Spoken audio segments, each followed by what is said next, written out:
Have you ever gotten an overuse injury from too much slab climbing? Is that possible?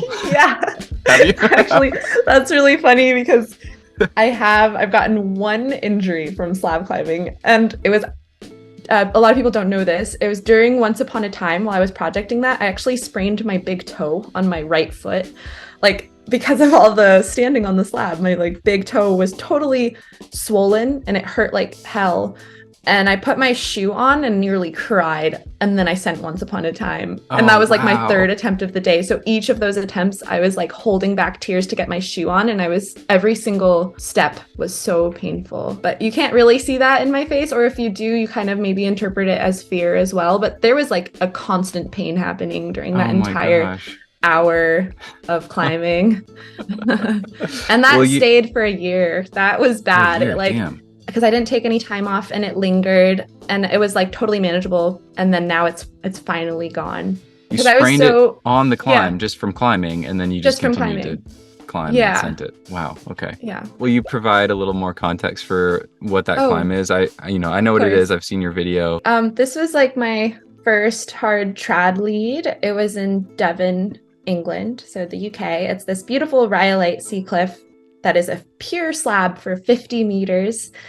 And it God, goes that's at so long. Oh my gosh. E960 and it has like fickle gear and the rhyolite rock. If you ever climbed on rhyolite, you know that the rock is very, yeah, fickle is the best word for it. It can fall apart. So that makes the gear placements a bit tricky. And you might have seen it on, I forget what real rock it is, but Hazel sends it as the first woman to climb E9 or the UK grade Spice of Girl, I E9. think, is that the Yeah. Spice Girls, that segment. Yeah.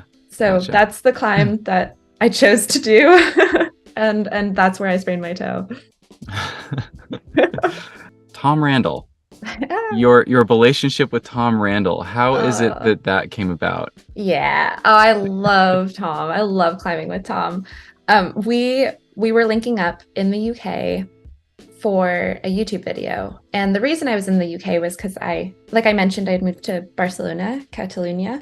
My visa ran out, so I was in the UK to kind of get time back for the Schengen region. I don't know if anyone's traveled, you'll know that you can only be in like the EU and Schengen region for 90 days every 180 days.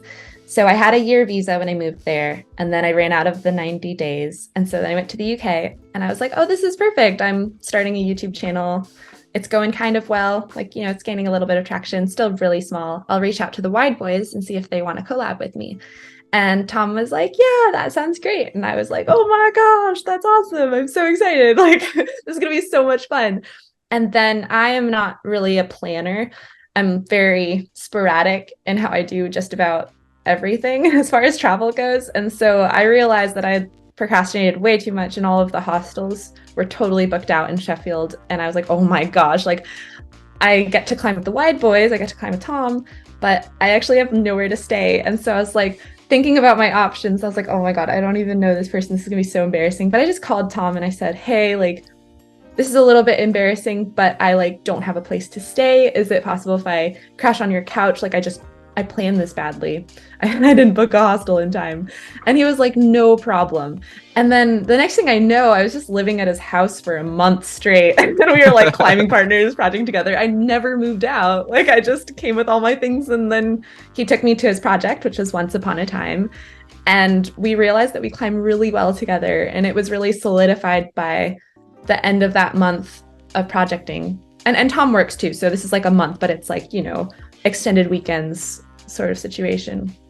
And by the time it came for both of us to lead it, we both took the same number of attempts on that day, on the last day, on the leading day. And we both fell at the same exact spots on the first two attempts. And then we both sent on the third Oh, attempt. wow. And it was just this Wow. magical, like, we just like had this connection where we were linking up perfectly and we just were thriving off of each other's attempts. Like, oh my God, you made it to the crux. That's amazing. And then I made it to the crux. Oh my gosh, that's amazing. And then you sent it. Oh my gosh. And then I sent it. And it was just the most magical ride back. We were both exhausted because we spent how many hours on the slab. And it's scary, you know, it like drains you emotionally.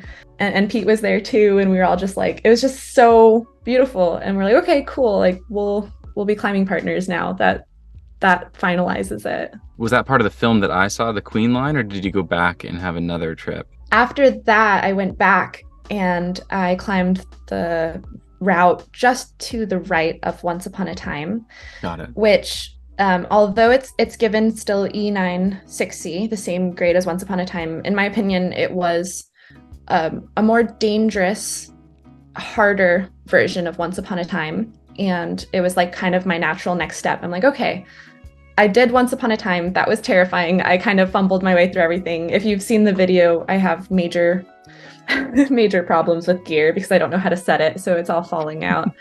And then I did it, and that was like, thank God, right? And I started crying at the top of it. I was like, oh my God, I'm so relieved. But when I went back for Walk of Life, it was kind of like okay, I know the sea cliff. This is the harder, more dangerous, bolder, less protected route to the right of it. I'm gonna do this one, and I'm gonna do it right. And I did it right. I like went back with Tom. It's hard to I had so much more competence when it came to placing gear and the whole projecting process that I knew exactly what steps I needed to take in order to send it, or at least to lead it. And then when I got to the leading day, I was so calm, so collected, so confident, and it just like was such an enjoyable climb to do. And I just feel like I really like came back and felt like capable. Yeah. So that was kind of the progress. And that's the video that you see in Queen Lines. That would have been a year later. Okay.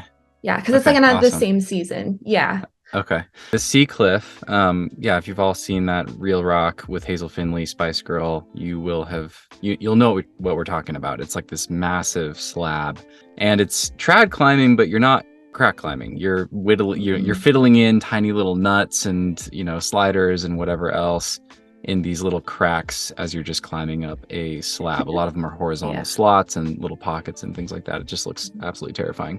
A fun but we fact, will go ahead. Sorry, just to add in there too, we used sky hooks on the Walk of Life as well at the beginning because it wasn't protected until about 40 feet up. And so we had sky hooks for the first crux, just to like add context too, because this is so cool. It was like the first time I'd used sky hooks, and then it suddenly wasn't cool because I was like, oh gosh, we're using sky hooks.